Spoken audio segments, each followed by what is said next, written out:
everybody, Coach Shane with SB Endurance. This is another episode of Dress for the Weather. So today's weather, it's November 30th, last day of November in southern Wisconsin. Temperature outside is about 27 degrees with a 10-mile-an-hour wind, so it feels like temperature is about 18 degrees today. And both this week and last week, I've been doing some run commuting to work. It's about 4 miles each way for me to get to work and back, so I leave in the morning, take all my stuff with me for the day, and then run back home at night in my running clothes again. So presents some interesting obstacles for me to consider, and what I need to bring in the morning isn't always what I need to bring at night for my running attire. But this is what I brought today. The conditions this morning were relatively the same as they were tonight, so it worked out pretty well. So to start out on top, again, I was running home in the dark tonight, so I've got a headlamp. This is the Black Diamond Storm headlamp. Really great headlamp if you need something that's waterproof. I didn't need that tonight, but that's the one that I brought anyway. The hat that I wore today is a knit hat, and it's actually got a fleece liner in it. Probably more than what I needed, but wanted to be a little on the safe side with headgear tonight, just because it is kind of cold out. You can always take it off if you overheat. I also had a buff on as I was leaving work around my neck, and that came off pretty quickly. In the first mile, I took the buff off, didn't need it anymore. I was way too warm for that. As far as hands, my hands get cold pretty easily. Again, the feels like temperature is about 18 degrees out, but not snowing, nothing like that. The gloves that I wore tonight are these Boco run gloves. I don't really know what the model is called necessarily. I'll look online and see if I can find a link for them. They're actually like a glove mitt. I got this pair at the Mines of Spain 100-miler back in October. They gave them away as part of our swag, but they're kind of cool. They're a nice run glove. Kind of middle weight, not a super thin one, but not a heavy glove either. But then they have this nice mitt feature that goes over the fingers, and that's actually kind of like a water resistant material. So if there's precipitation of any kind out, keeps the fingers dry a little bit, blocks the wind a little bit. So gives you some nice options there. My hands were just right tonight. These were the perfect choice for hand gear. You can see that I've got my one of my vests on, my ultra vests, and this is the Osprey Duro 6, and I wear this for a lot of my ultra marathons because you can pack a decent amount of stuff in it. I threw extra socks and my shirt that I wore to work today and all that kind of stuff I threw in here along with my lunch this morning. Worked out really well. You can put your cell phone in there, your work ID, all that kind of stuff.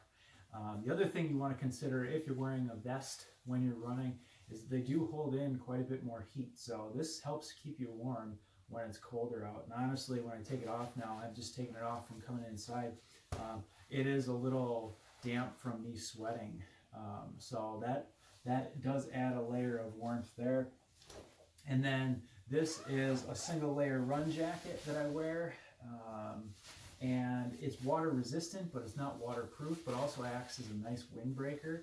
And for a temperature like this today, the combination of this and the running vest were actually probably more than what I needed. Just in the 4 miles running home, again, I sweat through this a little bit.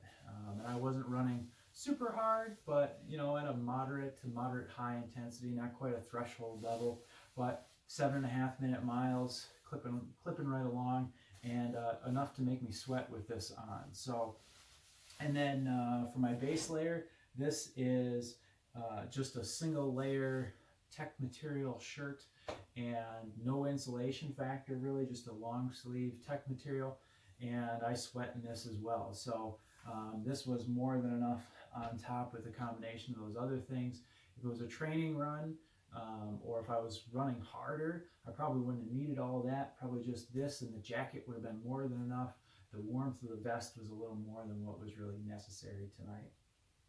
And then for pants, I did wear pants. I put the shorts away for today, but these are just single layer run tight, not a whole lot of insulation, not a real thin tight, but they're a little warm, but not a really cold leather tight.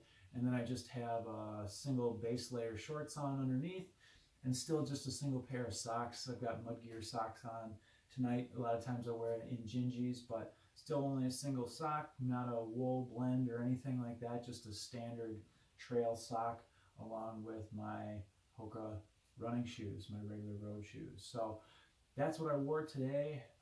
I honestly think I was a little on the warm side, given that the feels like temperature is only 18 degrees out. This was more than enough. Again, if I was doing a training run and I didn't need that vest for commuting purposes, or I was going at a faster pace, I definitely would have been way too warm. I wasn't cold at any point on my run tonight. I wasn't sweating profusely, but just a little on the warm side. So again, if I was going to do these, just the miles, not run commuting today, probably would have done without the vest and would have been just fine. So if you guys are training in similar conditions out there, put a comment below. Let me know what you would have done or what you would have worn, what you would have done differently. And if you found this video helpful, I'd really appreciate it if you click the like button, and if you'd subscribe to the channel, it would certainly help me out a lot. So hope you guys found that information useful. We'll see you guys soon.